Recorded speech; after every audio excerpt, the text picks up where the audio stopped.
성금요일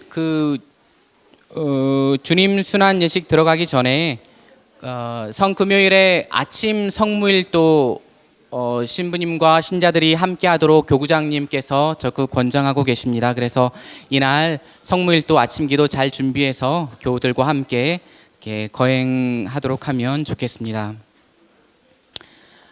그러면 1항 9페이지 1항 들어가면요. 이날과 다음 날 성토요일에는 오랜 관습에 따라 교회는 고해 성사와 병자 도유를 제외하고 모든 성사는 거행하지 않는다. 다른 성사들이라면 상관이 없겠지만 장례가 겹치는 경우에는 항상 문제가 됐었죠. 전례 원칙상으로는 장례식, 그러니까 장례 미사가 아니라 장례식은 거행할 수 있습니다. 그러니까 말씀 전례하고 고별식하는 이 예식이죠. 하지만 이것마저도 사실은 이 성삼일에는 교구장님의 허락이 필요합니다. 우리 교구에서는. 그래서 장례 다른 미사는 절대 안 되고 장례 미사도 안 되고 다만 장례식 유족들이나 다른 분들이 그래 말씀 전례와 고별식 정도로도 괜찮다 이렇게 할 때에는 신부님들께서 교구장 주님께 따로 연락을 하셔서 허락을 득하시면 될 것 같습니다.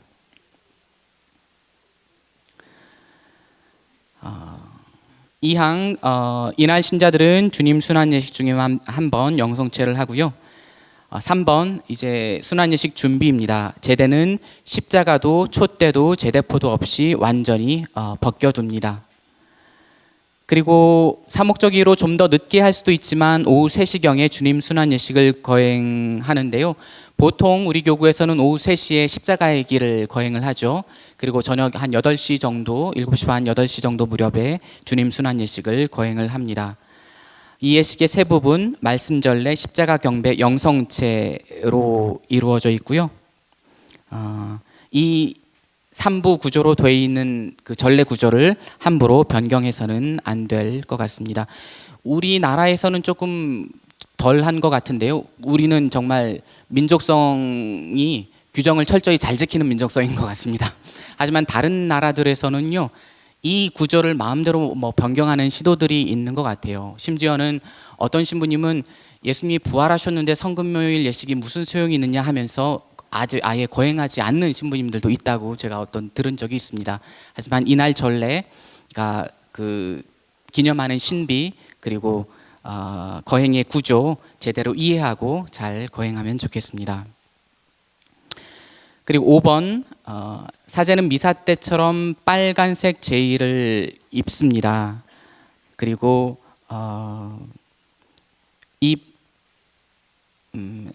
부제가 있으면 부제와 함께 또 아무 말 없이 제대로 나아가죠. 그리고 제대 앞에 이르러서 경의를 표시하고 그러니까 깊은 절을 하고 얼굴을 바닥에 대고 엎드리거나 또는 경우에 따라서 무릎을 꿇고 침묵 가운데 잠깐 기도합니다. 다른 이들도 모두 무릎을 꿇습니다. 아주 1년 365를 통틀어서 아주 유일한 입당 예식이죠.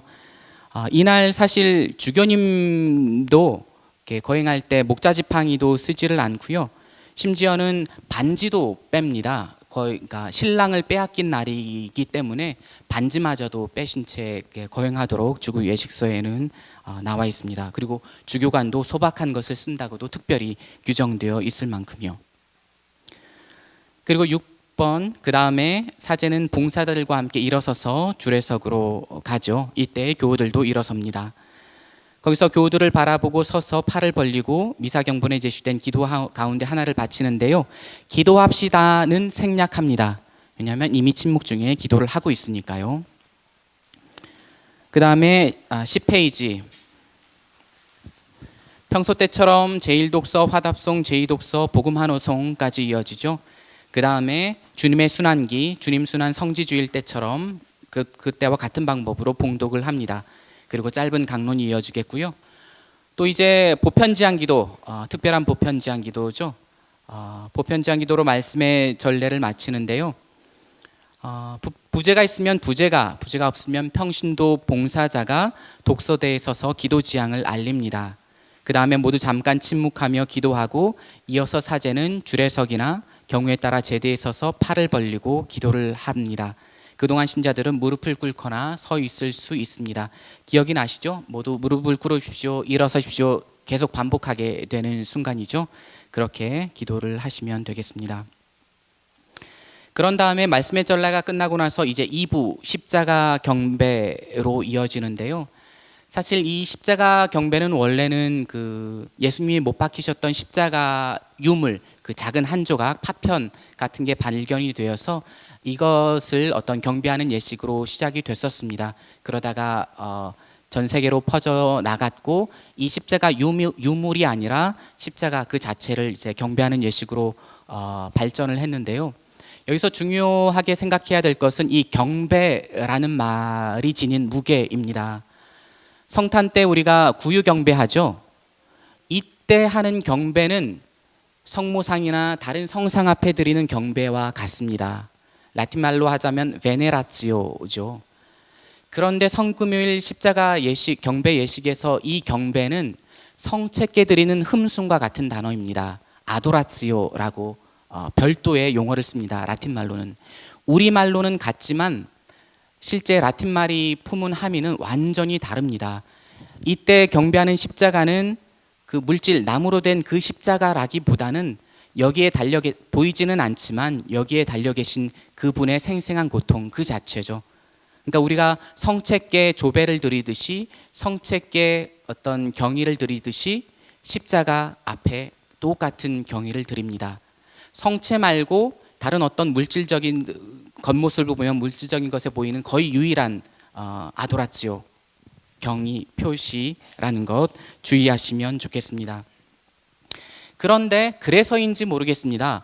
여기서 쓰는 십자가는요, 십자고상이어야 된다는 규정은 없습니다. 그래서 다른 여러 나라들 보면요, 많이들 십자고상을 쓰지만 그냥 십자고상이 없는 그냥 밋밋한 일반 십자가 쓰는 데도 있습니다. 예수님이 달려 계시는 모습이 그렇게 그 뒤에 숨어 계신 예수님의 생생한 현존을 바라보고 경배하는 데 도움이 될 수도 있지만 너무 눈앞의 것만 이렇게 봐서 도움이 되지 않을 수도 있습니다. 그래서 예수님이 달려 계시든 달려 계시지 않든 우리가 경배하는 것은 십자가에 달려 계신 그분, 달려 계셨던 분, 그리고 지금 우리와 함께 현존해 계시는 그분의 고통이라는 것 기억해 두시면 되겠습니다. 하지만 우리 교구에서는 십자고상을 씁니다. 교구장 집침에도 보시면 십자고상이라는 표현으로 나와 있으니까요, 주의하시면 되겠습니다.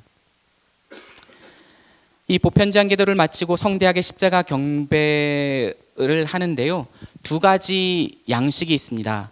첫째 양식은 공의회 이전부터 있었던 전통적인 방식이고, 두 번째 양식은 공의회 이후에 새로 마련된 양식입니다.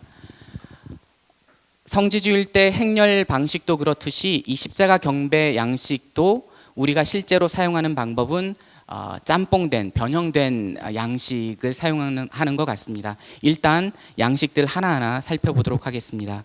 먼저 첫째 양식 11페이지입니다. 15항. 부제가 다른 봉사자들과 함께 또는 알맞은 평신도 봉사자가 제2실로 가서 행렬을 지어 십자가를 모셔온다. 갈 때는 행렬이 아닙니다. 갈 때는 그냥 아무 길로나 가장 가까운 길로 빠르게 이동을 합니다. 행렬은 올 때 이루어지는 거죠. 십자가는 보라색 천으로 덮고요, 십자가 곁에는 두 봉사자가 촛불을 들고 갑니다. 성당 가운데를 지나 제단으로 행렬을 합니다. 사제는 제대 앞에서 교우들을 바라보고 서서 십자가를 받습니다. 그 다음에 머리 부분을 조금 벗겨들고 노래를 한번 하고 백성은 화답합니다. 노래가 끝나고 모두 무릎을 꿇고 잠깐 침묵 가운데 경배한 다음에 사제는 십자가를 높이 들고 서 있는 채로 오른팔을 벗겨서 다시 한번 노래하고 또 똑같이 하죠. 그 다음에 전부 벗겨서 들고 보라 십자나무를 노래합니다. 그러니까 십자가를 가려둔 채 부분 벗기는 예식은 이동 중에가 아니라 사제가 제대 앞에 서서 가만히 서 있는 상태에서 하나하나 벗기면서 하는 것이죠. 이게 좀 더 전통적인 방식입니다. 공예 이후에 마련된 둘째 양식은요, 사제나 부제가 봉사자들과 함께 성당 문으로 가서 거기서 가리지 않은 십자가를 받아 들고 촛불을 켜든 봉사자들과 함께 성당 가운데를 지나 제단으로 행렬하여 나아가며 성당 문간, 중앙, 제단 앞에 3번 이동하면서 보라 십자나무를 노래를 하죠. 백성은 화답합니다. 그리고 무릎을 꿇고 잠깐씩 침묵 가운데 경배를 하죠. 우리가 실제로 하고 있는 경배는 어떤 방식입니까? 이동 중에 벗기면서 하는 예식들 많이 쓰죠.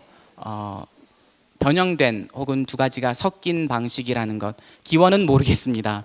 아마 이것도 이 부분에 대해서도 주임 신부님과 적당히 잘 논의를 하셔서 1양식으로 할 것인지 2양식으로 할 것인지 아니면 중간 양식으로 할 것인지 잘 하시면 되겠고요. 예. 그 방식은 각 공동체에서 논의를 하셔서 결정을 하시면 되겠습니다. 그 다음에 십자가 경배로 가겠습니다. 십자가 경배는 특별할 거는 없습니다. 행렬을 지고 와서 이제 경배를 하는데요. 교구장 지침을 보시면 신자들이 그 큰 절을 올릴 것을 권유하고 있습니다. 근데 각 그 공동체 규모가 또 다르죠. 시간이 너무 걸리겠다 싶거나 아니면 복잡하다 싶으면 조절을 할 수가 있는데요. 아까 그 아도라치오 성체 흠승과 같은 용어를 이 십자가 경배 때 사용한다는 점을 생각하면 좀 더 그것을 어떤 큰 절을 하는 방식으로 드러내든 아니면 다른 방식으로 드러내든 적절하게 드러낼 수 있으면 좋겠습니다. 19번 경배 예식에는 십자가 하나만을 사용합니다. 교우들이 많아서 한 사람씩 다 십자가 경배를 할 수 없으면 일부 성직자들과 신자들이 경배한 다음에 사제는 십자가를 들고 제대 앞 가운데로 가서 교우들에게 거룩한 십자가에 경배하자는 권고를 짧게 하고 십자가를 높이 들어 신자들이 잠깐 경배하게 한다. 그러니까 단체 경배인 거죠. 가급적이면 이거 말고 각자들이 둘씩이든 넷씩이든 줄지어 나와서 십자가 앞에서 큰 절로 경배하는 것을 권장합니다. 그리고 20항 그동안 십자가 경배가 진행되는 동안 주님의 십자가, 비탄의 노래, 믿음직한 십자나무 이런 여러 가지 노래들을 부를 수가 있습니다. 페이지를 넘겨서요. 12페이지 21항 보시면 경배가 끝나면 부제나 봉사자가 십자가를 제대 곁에 제자리로 모셔갑니다. 제대 둘레나 위나 십자가 곁에 촛불을 이렇게 켜놓습니다. 그리고 이어서 3부 영성체로 갑니다. 영성체 준비를 먼저 하게 되는데요. 제대의 제대포와 성체포를 펴고 미사 경본을 놓습니다. 그리고 부제 또는 사제가 어깨포를 두르고 성체 보관 장소에서 성체를 모셔서 가장 가까운 길로, 행렬이 아닙니다. 가장 가까운 길로 제대에 옵니다. 그때 모든 이는 이제 침묵하면서 서 있죠. 사제가 제대를 모시고 오면 두 봉사자가 촛불을 켜들고 따라와서 촛불을 이렇게 제대 위에 놓습니다. 영성체 준비 예식은 이제 보통 하던 대로 거행을 하는데요. 회람을 보시면 그 22항 밑에 괄호쳐진 부분입니다. 모든 이가 주님의 기도를 노래로 바치도록 이렇게 권고를 하고 있습니다. 그리고 평화의 인사는 나누지 않습니다. 그리고 이날 전례에서는 성체 축성이 없었으니까 빵을 쪼개는 예식도 없죠. 따라서 빵을 쪼갤 때 부르는 하느님의 어린 양도 하지 않습니다. 그리고 사제가 영성체 전에 바치는 기도, 보라 하느님의 어린 양, 이거는 보통 때와는 이제 이 기도 말고요. 사제가 영성체 하기 전에 이제 속으로 하는 기도문이 있는데요. 평소에는 긴 기도, 짧은 기도 두 개가 제시되어 있는데 이 날은 짧은 기도 하나만 하도록 이렇게 제시가 되어 있습니다. 딱 지정이 되어 있죠. 그 다음에 28번, 그 다음에 사제는 신자들에게 이제 영성체를 나누어 줍니다. 그동안 다른 알맞은 성가를 부를 수가 있습니다. 아니면 침묵 중에 영성체를 해도 괜찮습니다. 그리고 29항 성체 분배가 끝나면 부제나 다른 알맞은 봉사자가 성합을 성당 밖에 마련된 자리로 옮겨갑니다. 형편에 따라 감실에 모실 수도 있는데요. 교구장 지침 보시면 감실에 모시지 않도록 이렇게 권고를 하고 있습니다. 30항 그 다음에 영성체가 다 끝난 다음에 사제는 기도합시다 하고 나서 영성체 후 기도를 바치죠. 그리고 이때 이어서 마지막 파견이 있는데요. 평소에 하던 파견 양식이 아닙니다. 사제는 교우들을 바라보고 서서 팔을 펴들고 미사경본에 제시된 이렇게 기도를 바치는데요. 이 기도를 바치고 나서 따로 뭐 십자가를 한다든지 뭐 예식이 끝났으니 가서 복음을 전합시다라고 한다든지 파견사를 전혀 하지 않습니다. 그 다음에 모든 이가 또 십자가 앞에 절을 하고 또 조용히 돌아갑니다. 생각해 보면 그 성삼일 전례의 어떤 통일성이 쭉 강조가 됩니다. 성목요일 때 저녁 주님 만찬 미사로 성삼일 전례가 시작이 되었죠. 그리고 성금요일, 그러니까 성삼일 성목요일 주님 만찬 미사가 파견 강복 없이 끝났습니다. 그 성합을 순환감실로 옮겨가는 예식으로 마무리가 되죠. 성금요일은 시작 예식도 빠졌고 마지막 파견사도 없습니다. 그리고 파스카 성야 때에 이 모든 완성이 또 정점으로 이루어지고 있는 것이죠. 하나의 어떤 통일된 일치된 전례라고 보시면 되겠습니다. 그리고 33항 예식이 끝난 다음 제대는 다시 벗기고요. 제대 위에 십자가를 모셔놓고 촛불을 2개나 4개 켜놓습니다. 그리고 아까 처음에 말씀드렸던 것처럼 십자고상이 제단에 마련되어 있는 본당들에서는 그 십자가 가린 천 이렇게 벗겨 놓으시면 되겠습니다. 다른 성상들 혹은 부활을 상징하는 어떤 이미지들은 그대로 가려 놓습니다. 13페이지로 넘어가서 성토요일입니다. 1항 성토요일의 교회는 주님의 무덤 옆에 머물러 주님의 순환과 죽음, 저승의 가심을 묵상합니다. 그리고 이날은 단식하면서 여러 가지 신심행위들, 기도들 이런 것들이 권장되는 날입니다. 이날도 마찬가지로 아침에 함께 성무일도를 하는 것 권장되고 있습니다. 제대는 여전히 벗겨둔 채 남아 있고요. 이날도 노자성체만 모실 수 있습니다. 페이지를 넘겨서 14페이지입니다. 드디어 마지막 파스카 성야 미사로 가겠습니다. 이 항을 보시면 이날 밤 전례의 어떤 내구조에 대해서 나와 있습니다. 제1부는 빛의 예식과 파스카 찬송, 제2부는 말씀 전례, 제3부 세례 전례, 그리고 제4부 성찬 전례입니다. 3항에도 나와 있듯이 이 모든 예식은 밤에 거행됩니다. 그러니까 주님 만찬 미사는 저녁에죠. 이 미사는 밤입니다. 그러니까 최소한 주님 만찬 미사보다는 나중에 거행이 돼야 되겠죠. 시간을 조금 더 정확하게 하자면. 그리고 4항에도 나와 있는 것처럼 성야 미사는 자정이 되기 전에 거행하더라도 주님 부활 대축일 미사입니다. 카테고리가 달라집니다. 주님 부활 대축일 미사입니다. 성토요일 미사가 아니라. 그래서 이날 성야 미사 때 참석한 사람은 주님 부활 대축일 당일 미사에 참석하지 않아도 주님 부활 대축일 미사를 한 것입니다. 그리고 이 성야 미사 때 참석하지 못하더라도 다음 날 낮에 주님 부활 대축일 미사에 참석을 해서 성체를 영하시면 됩니다. 이런 것들은 가능하면 신부님들이 강조하지 말았으면 하는 부분인데요. 물론 양쪽 전례에 다 참석하시면 얼마나 좋은지 몸소 느끼실 수가 있을 겁니다. 네, 꼭 참석해 주십시오. 부탁드립니다. 그리고 7항 성야예식에 참석하는 모든 이를 위하여 초를 준비하죠. 성당 불은 다 끈 채 시작이 됩니다. 먼저 제1부 빛의 예식으로 들어가겠습니다. 8항 성당 바깥 적당한 자리에 화롯불을 준비합니다. 혹시 이 빛의 예식 성당 외부 마당에서 거행하는 본당 있습니까? 거의 없죠. 가능하면 왜냐하면 이때도 행렬이 있기 때문에 교우들과 신부님들이 함께하는 행렬이 있기 때문에 여건이 허락된다면 주위에 소음이라든가 이런 문제 막 크게 걸리지 않고 된다면 성당 마당에서 이 밤전례를 시작하면 더 아름다울 수 있습니다. 이상적이긴 하지만 현실로는 사실 어렵죠. 아무튼 감안해서 결정하시면 되겠습니다. 그런 다음에 사제는 교우들이 모인 다음에 봉사자들과 함께 자리로 가죠. 봉사자 한 사람이 파스카초를 들고 갑니다. 행렬 십자가와 촛불은 들고 가지 않습니다. 그러니까 파스카초가 십자가를 대신하는 거죠. 많은 분들이 질문을 합니다. 그러면 부활대축일 낮미사 때는 십자가를 씁니까 맙니까?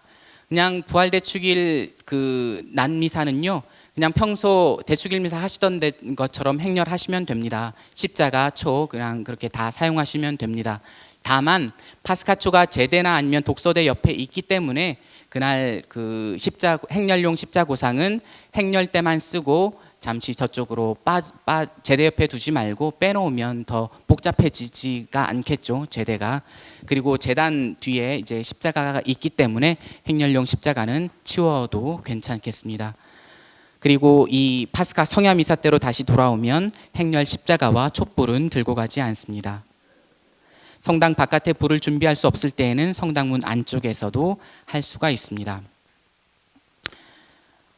사제는 성호경으로 시작을 하죠. 조금 전에 말씀드렸던 것처럼 이 성삼일 전례의 통일성을 강조하던 그 이전 미사경본에서는요, 성호경으로 시작을 하지 않았습니다. 왜냐하면 이어진다는 것을, 성삼일이 이어진다는 것을 더 강조하기 위해서. 하지만 미사경본 제3판에는 성호경으로 시작하도록 규정을 하고 있는데요. 이것은 이 성찬례가 성금요일에 잠시 중단되었던 이 그 파스카 성야 예식이 성찬례 미사라는 것을 조금 더 강조하기 위한 것으로 보입니다. 그리고 아까 그 십자가랑 성상들 가릴 때도 말씀드렸던 것처럼 이 파스카 성야 미사에 그 빛의 식 들어가기 전에 이미 모든 성상들을 가렸던 베일 다 벗겨놓고 제대도 다 차려놓고 시작한다는 것 기억해 주시기 바랍니다. 15페이지로 넘어가서요. 이제 본격적으로 그 빛의 예식이 시작이 되겠죠. 불을 축복하고 또 예식에 따라서 파스카 초가 마련이 됩니다.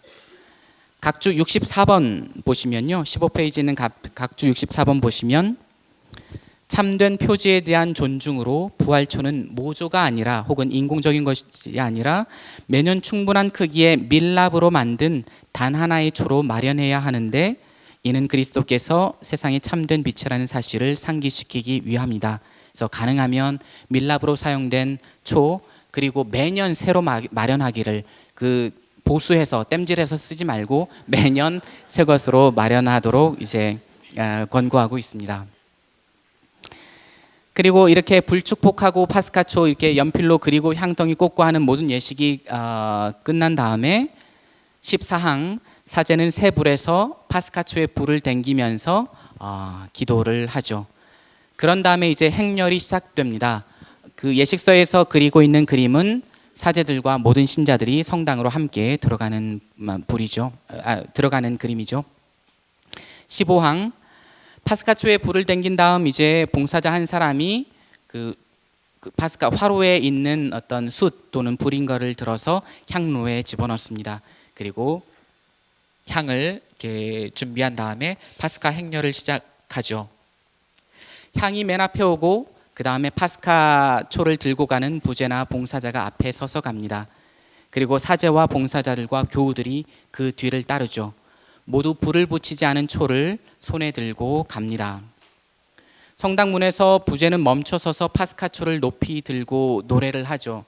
이거는 부제가 파스카초를 들고 있을 때의 이야기입니다. 하지만 부제가 있는 본당들은 거의 없죠. 보통 신부님들이 파스카초를 직접 드나요? 그렇구나. 왜냐하면 이 뒤에도 나오겠지만 사제는 자기 초를 들고 따로 따라갑니다. 그래서 다른 봉사자가 파스카초를 드는 것이 이 예식서에서 상정하고 있는 원칙이라는 거. 그래서 그 파스카초를 들고 있는 봉사자가 이렇게 노래까지 합니다. 그래서 그리스도 우리의 빛 모두 하며 노래하면 모두 응답하죠. 하느님 감사합니다. 15항 맨 끝에 보면 나와 있습니다. 사제는 파스카 초에서 자기 초에 불을 댕긴다. 그러니까 일단 그 원칙적인 그림을 한번 봅시다. 봉사자가 파스카 초를 들고 가고요. 사제가 그 뒤에서 따라가는데 첫 번째 그리스도 우리의 빛 하느님 감사합니다 하면 사제만 파스카 초에서 자기 초에 불을 댕깁니다. 예, 첫 번째 그리스도의 빛 할 때. 나머지 다른 신자들은 두 번째 노래할 때 합니다. 이어서 16항을 보시겠습니다. 그 다음 부제는 성당 가운데에 이르러 멈춰서서 파스카초를 높이 들고 다시 노래한다. 그리고 화답을 하겠죠. 모든 이가 파스카초에서 자기 초에 불을 댕기고 행렬을 계속한다. 그리고 17항 부제는 제대 앞에 이르러 교우들을 바라보고 서서 파스카초를 높이 들고 세 번째로 노래를 합니다. 그 다음에 부제는 독서대 옆이나 제단 안에 마련된 큰 촛대에 파스카초를 놓는다. 이 파스카초대의 위치 작년에도 강조를 해드렸었는데요. 보통 제대 옆에 놓죠. 그런데 역사를 보면 원래 위치는 독서대 옆이 맞습니다. 하지만 중세를 거치면서 오랫동안 독서대 자체가 사라져 버렸었어요. 그래서 제대 옆에 놓았었는데요. 오늘날에는 둘 다 가능합니다. 하지만 독서대 옆이나 제대 옆에 놓는다라고 볼 때 이 경보는 조금 더 가능하면 여유가 있으면 독서대 옆 쪽에 놓기를 조금 강조하고 있는 것 같습니다. 그 옆에 뭐 독서대 옆이든 제대 옆이든 파스카초를 놓고 나서요. 성당 안에 모든 불을 켭니다. 제대초를 제외하고. 그러니까 파스카 찬송은 어둑어둑한 분위기에서 뭐 성탄송 부르듯이 촛불 켜들고 이렇게 분위기 좋게 부르는 노래가 아니라 파스카초를 세 번 그리스도의 빛이라고 선포한 다음에 불이 모두 켜진 상태에서 부르는 빛의 노래입니다. 그래서 세상의 모든 빛이 이제 왔죠. 다만 제대초는 본격적으로 미사가 거행될 때 켜는 것이고요. 이 순간 원칙적으로는 성당 안에 모든 불을 켠다는 것 기억해 두시면 좋겠습니다. 분위기에 취하지 마시기 바랍니다. 그 다음에 이제 파스카 찬송을 부르죠. 18번 제대에 이르러 사제는 주례석으로 가고 자기 초를 봉사자에게 넘겨줍니다. 그리고 미사에서 복음 봉독 전에 하는 것처럼 향료에 향을 넣고 축복을 하죠. 부제가 축복을 청합니다 하면서 축복을 하면 사제는 복음 전 축복 때 하는 것처럼 기도문을 하되 다만 파스카 찬송이라는 말로 복음을 대체해서 축복을 합니다. 부제가 아닌 사람이 할 때는 생략을 하고요. 그리고 부제가 없을 때는 사제가 이렇게 또 노래를 부르겠죠. 먼저 예식서 19항 예식서와 초에 분향을 하고 독서대에서 파스카 찬송을 합니다. 이때 모든 이는 손에 촛불을 켜들고 서 있죠. 만약에 부제가 없으면 주례사제나 공동 집전자가 노래를 하는데요. 평신도 봉사자도 할 수가 있습니다. 다만 평신도가 할 때는 중간에 들어있는 뭐 사제만이 할 수 있는 권고나 인사, 주님께서 여러분과 함께 또한 사제의 영과 함께 이 부분은 생략하고 노래를 합니다. 그러고 나서 이제 말씀 전례로 넘어가게 되겠죠. 총 9독서가 이어지죠. 구약에서 7, 신약에서 서간과 복음까지 합쳐서 서간과 둘 이렇게 읽습니다. 그래서 우리 교구에서는 특히 교구장님께서 가능하면 이 모든 독서를 하도록 권장을 하고 있습니다. 만약에 정말 피치 못할 사정으로 할 수가 없다면 그래도 성경 독서의 수를 줄일 수가 있지만 새 독서 21항에 보면요. 구약 성경 곧 율법서나 예언서에서 뽑은 새 독서를 읽고 그에 따른 화답송을 해야 한다고 하는데요. 구약 성경이라고 하면서 곧 율법서나 예언서라고 또 특정하고 있습니다. 그리고 특히나 제3독서 그 탈출기에 나와 있는 그 3독서는 생략할 수 없다는 것은 다 상식으로 알고 계시죠. 그런데 그런 분들은 없겠지만 이 구약 성경에서 새 독서를 뽑을 수 있다고 해서 새 독서만 뽑을 때 1, 2, 3 독서만 뽑아서는 안 됩니다. 왜냐하면 1, 2 독서는 둘 다 창세기거든요. 예언서의 말씀이 안 들어갔습니다. 그래서 혹시라도 이렇게 뽑으실 때에는 이렇게 두루 잘 살피시고, 그리고 가급적 모든 독서를 다 봉독해 주시기 바랍니다. 이 독서를 위해서 22항 모든 이가 손에 들고 있는 촛불을 끄고 자리에 앉고요. 그 다음에 23항 독서를 봉독합니다. 독서자가 독서에 가서 독서를 봉독하고 시편을 노래하고 교우들은 화답을 하죠. 그 뒤에 매 독서마다 사제의 기도가 따릅니다. 기도합시다 하고 기도를 하는 과정들 그냥 미사 경본대로 하시면 되겠습니다. 지금 새로 바뀐 미사 지침대로 하고 계시죠? 독서 후에 1분 침묵하시죠? 안 하는 본당도 적지 않을 것 같아요. 시간을 줄인 본당들도 있는 것 같은데요. 이때는 어떻게 할까요? 그 파스카 성화 미사 때 1분 침묵해야 될까요? 원칙상 그렇습니다. 예, 원칙상 그렇습니다. 그래서 이 독서들이 많다고 그냥 쭉쭉쭉쭉 이어서 읽는 것이 능사 혹은 이상적인 전례가 아니라는 것을 기억해 두시고요. 1년에 한 번 있는 아주 신구약 성경의 모든 구원 역사를 한번 통독해 볼 수 있는 기회입니다. 묵상하듯이 잘 이루어질 수 있도록 신경 써 주시면 고맙겠습니다. 그리고 31항 구약의 마지막 독서와 화답성과 기도가 끝나면 제대 초에 불을 켜고 사제가 대형광송을 시작합니다. 모든 이가 함께 노래를 하죠. 그동안 지역 관습에 따라 종을 친다. 성목요일 주님 만찬 미사 후에 끊겼던 종소리가 다시 납니다. 이때 종을 치는 관습도 성당마다 좀 다를 수 있습니다. 들어가기 전에, 그러니까 교우들이 하는 부분 들어가기 전에 실컷 치고 나서 이렇게 하든지, 아니면 대형광송을 하는 동안 쭉쭉쭉쭉 계속 칠지, 자진몰이 장단에 맞춰서 칠지, 아니면 국거리 장단으로 할지. 이 대형광송 위치는 그동안 설왕설래가 많았었습니다.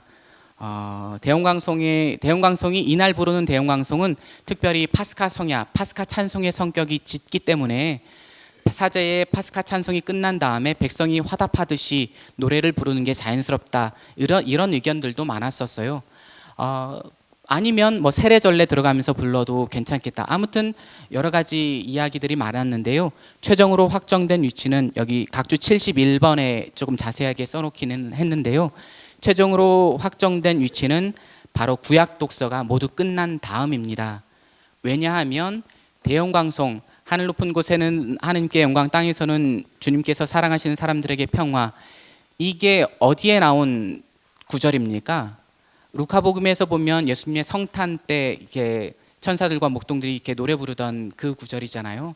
그러니까 구약의 시대를 마치고 신약의 새 메시아 시대를 알리는 노래로 보는 것이 맞다 해서 지금 이 순간 장엄하게 들어오게 됐습니다. 그래서 구원의 역사라는 관점에서 볼 때에 구약, 예수님에 대한 준비가 완전히 끝나고 이제 정말 제대로 된 주인공 예수님, 그리고 예수님의 핵심적인 사건인 죽음과 부활이 이제 완전하게 드러남을 알리는 그런 찬양의 노래로 보시면 되겠습니다.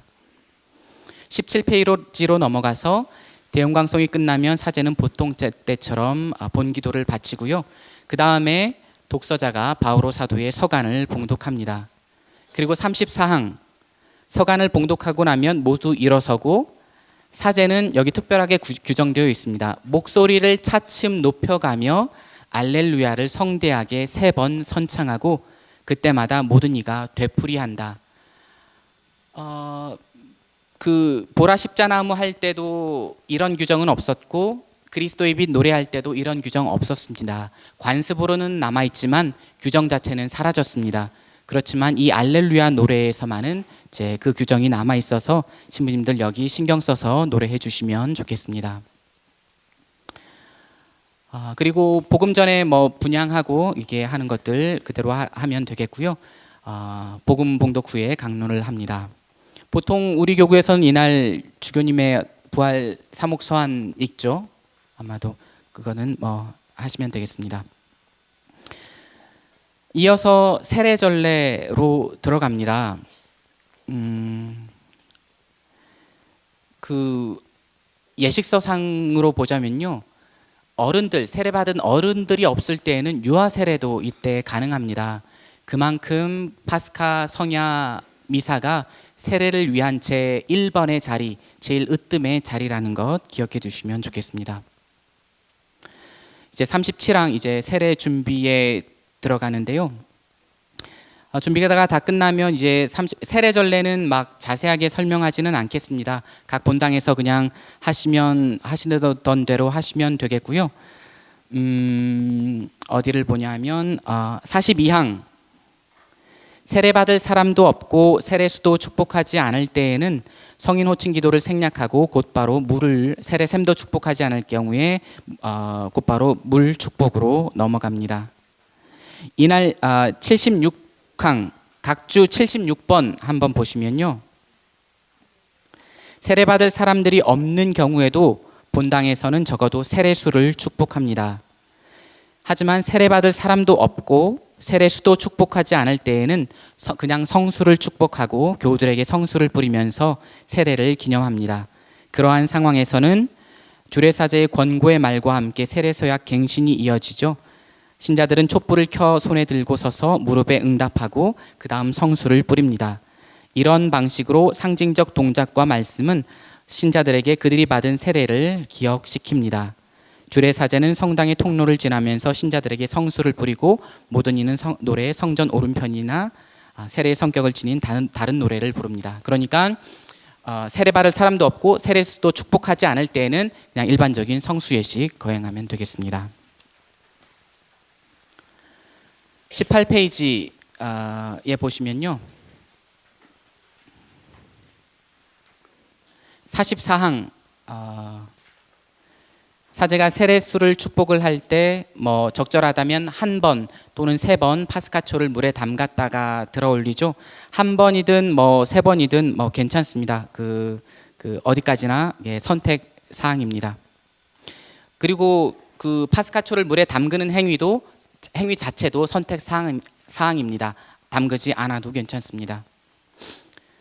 그리고 48항 세례수 축복이 끝나고 교우들이 환호를 하면 사제는 일어나서 어른 예비 신자와 아기의 부모나 대부모에게 마귀와 죄를 끊어버리는 서약을 하게 하죠. 쭉쭉쭉쭉 이어서 세례 예절이 이어집니다. 51항 한번 보겠습니다. 세례까지 다 끝나서요, 이제 축성 성유를 바르죠. 그런데 그 예식서상의 원칙에 따르면요, 물로 세례를 베풀기 전에 예비신자 성유를 바르죠. 예비신자 성유를 바른 날은 미리 다른 날에 거행할 수도 있는데요. 뭐 그 예비신자의 가슴이나 뭐 양손이나 아니면 신체의 다른 부위에 바를 수 있다, 이렇게 나와 있습니다. 물로 세례를 준 다음에는 축성 성유를 바르는데요. 이 축성 성유를 바르는 위치는 그 라틴어 원문을 보자면 정수리입니다. 그 머리 꼭대기에 바릅니다. 근데 우리는 보통 이 축성 성유를 이마에 그 십자 표시를 긋듯이 바르잖아요. 이것은 견진 때 바르는 축성의 사인입니다. 그래서 똑같은 머리이기는 하지만 일단 예식서에 나온 원칙을 알려드리면요, 세례 때 바르는 세례 직후에 바르는 축성 성유는 이 머리, 이게 정수리 위에 꼭 십자 표시 아니더라도 문지르듯이 발라도 됩니다. 하지만 견진 때는 이마에 그 축성 성유로 십자 표시를 긋는다라고 명시적으로 이렇게 나와 있습니다. 그런 다음에 흰 옷 입혀주는 예식이 있고 파스카초에서 불을 당겨서 새 신자들의 초에 불을 당겨주죠. 그리고 55항 세례 예식이 없을 때에는 물을 축복한 다음에 뭐 세례 서약 갱신 이렇게 하면 되겠습니다. 세례 서약 갱신이 끝난 다음에 성수 뿌리는 예식 있겠죠. 그리고 이제 모두 세례 예식이 끝난 다음에는 세례수를 또 적당한 자리로 옮겨놓고 사제는 주례성으로 가서 신경은 생략합니다. 다 함께하는 세례 서약 갱신이 있었기 때문에. 그리고 58항 보시면요. 성수를 뿌린 다음 사제는 주례석으로 가고 신경을 생략하고 새 신자들이 처음으로 참여하는 보편지향 기도를 이끈다라고 나와 있습니다. 이 보편지향 기도는 다른 말로 하면 신자들의 기도죠. 이 신자들의 기도는 두 가지 기도가 아니라는 뜻입니다. 성직자의 기도가 아니라는 뜻에서 신자들의 기도이고 예비 신자들의 기도가 아니라는 뜻에서 신자들의 기도이죠. 그래서 이날 새 신자들이 처음으로 직접 이제 신자들의 기도에 참석할 수가 있는 것입니다.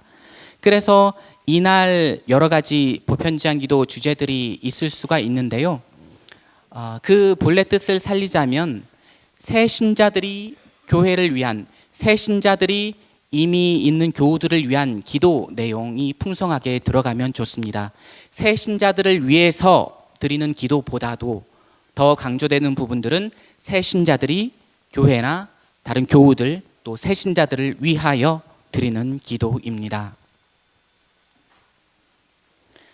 그리고 19페이지로 넘어가면요. 이제 성찬전례에 들어가는데요. 보통 때처럼 성찬전례를 시작을 하는데 60항에 보시면 여기도 명시적으로 권고가 나와 있습니다.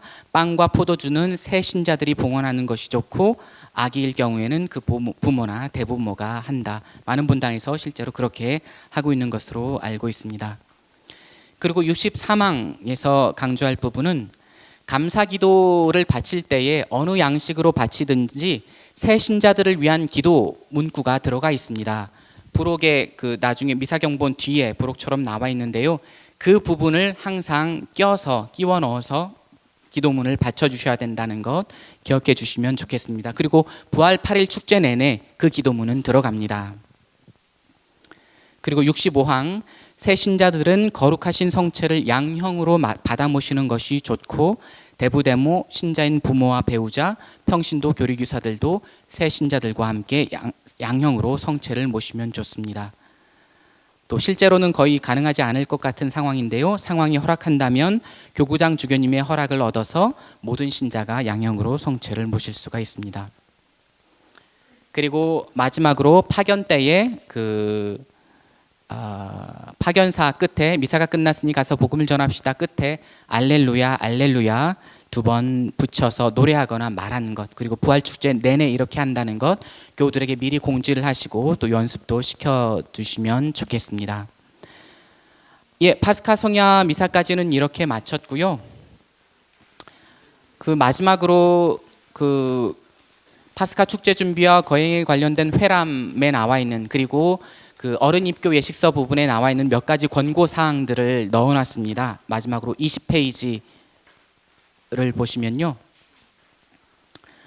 먼저 95항 보시면 아까 처음에도 말씀드렸지만 파스카 성야와 관련된 공지에서 성토요일의 마지막 순간으로 파스카 성야를 소개하지 않도록 주의를 기울여야 합니다. 여기 부활 성야라고 자꾸 나오죠. 이 번역문이 미사경본 번역되기 전에 나온 거라서 지금 이렇습니다. 지금 현행 미사경본에서는 모두 파스카 성야, 파스카초 이렇게 바뀌었죠. 네. 그리고 97항 보시면 주님 부활대축일 난미사는 성대하게 거행하고 이날 참회 행위로서, 그러니까 미사 시작 예식에서 참회 예식이 있잖아요. 부활 성야에서 축복한 성수를 뿌리는 예식을 하는 것이 좋다. 그러니까 참회 예식 대신에 성수 예식이 좋다라고 권고를 하고 있습니다. 그리고 99항 부활초는 성령 강림 대축일까지 독서대 옆이나 제대 가까이에 두고 중요한 전례 때는 이렇게 한다. 그리고 102항 보시면요. 파스카 성야의 입교 예식을 받은 어른들에게 부활 시기 전체는 신비 교육의 기간입니다. 그래서 부활 8일 축제 기간에 감사기도 안에 삽입된 새 영세자들을 위한 간구기도 잊지 않고 바쳐주시면 좋겠고요. 103항에 보시면 부활 시기 전체 동안 주일 미사에서 신자들 사이에 새 영세자들을 위한 특별한 좌석을 마련하도록 권장하고 있습니다. 그리고 대부모들도 함께 미사에 참석하도록 권장을 하고 있죠. 그리고 성령 강림 주일에 임박하여 신비 교육 기간을 끝내면서 지역 관습에 따라 알맞은 예식을 하도록 또 이렇게 권장을 하고 있습니다. 예, 나머지 사항들은 한번 잘 읽어보시면 좋겠고요.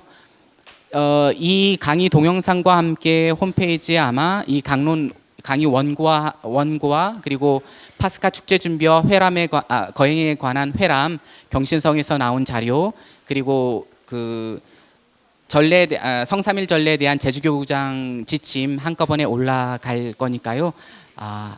내려 받으셔서 읽어보시면서 1년의 가장 중요한 축제인 파스카 성삼일 전례 잘 준비할 수 있도록 연구하시고 공부하시면 좋겠습니다.